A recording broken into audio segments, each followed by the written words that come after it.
তো এই জিলহজ মাস থেকে আমরা কি শিক্ষা অর্জন করতে পারলাম, বা কি আমাদের দ্বারা কতটুকু জিলহজ মাসের পবিত্রতা আমরা রক্ষা করতে পারছি। যারা বাংলাদেশ থেকে হজ করতে গিয়েছেন হাজী সাহেব, ওনারাই বুঝতে পারছেন বা ওনারাই সমস্ত আমলগুলো তদারকি করতে পারছি। কিন্তু বাংলার জমিনে আমরা যারা পড়ে আছি, আমরা জিলহজ মাস সম্পর্কে অতটা অবগত হই নাই। জিলহজ মাস সম্পর্কে যেগুলো আলোচনা হয়েছে এগুলো বোঝার চেষ্টা করি নাই, আমলও করি নাই। কথা বলেন ঠিক কিনা? যারা হাজিরা হজ করতে গেছেন আরবের জমিনে, ওনারা গিয়ে দেখেন মক্কার কাবা ঘরের গিলাফ ধরে কত যে ক্রন্দন করছে। রাসূল সাল্লাল্লাহু আলাইহি ওয়াসাল্লামের রওজা শরীফ যখন জিয়ারত করতে গেছেন, কত যে ক্রন্দন করছে, চোখ দিয়ে অটোমেটিক পানি ঝরছে।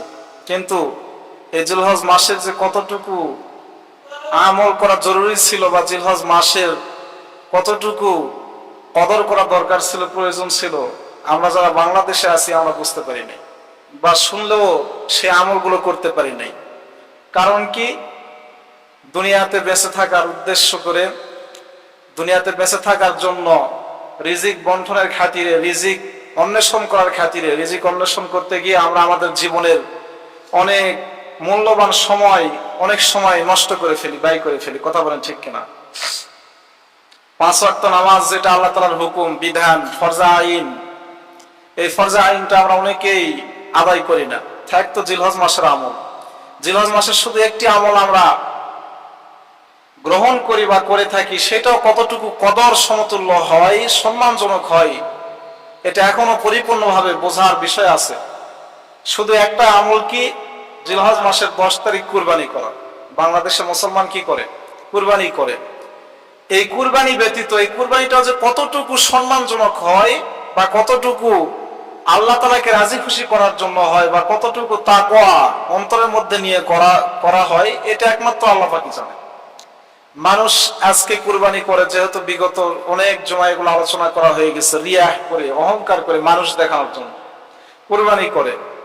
তো এই যে কুরবানি গুলো আজকে আমাদের জন্য, যে কুরবানি হযরত ইব্রাহিম আলাইহিস সালাম তার ছেলেকে নিয়ে মিনা পাহাড়ের দিকে কুরবানি করার জন্য নিয়ে গেছেন, তো এই কুরবানি থেকে আমাদের অনেক শিক্ষার বিষয় ছিল, কিন্তু আমরা কতটুকু আমল করতে পারছি আমরা জানি না।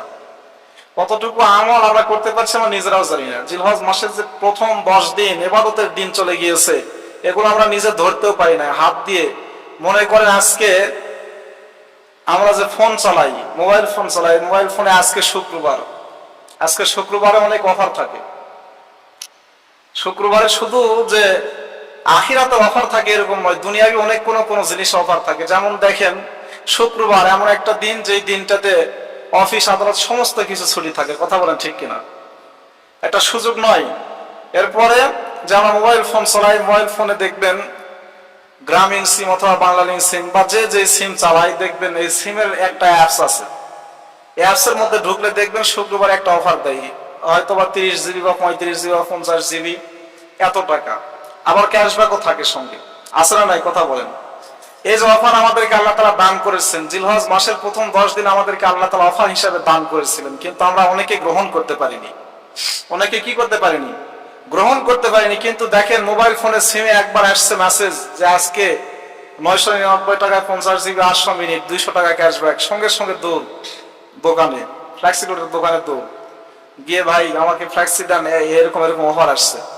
বাবার ফোনে দেখেন তো কোন অফার আছে কিনা, বলে কি বলে না? কথা বলেন। কিন্তু জিলহজ মাসে যে 10টি দিন আমাদেরকে আমল করতে হতো, এগুলো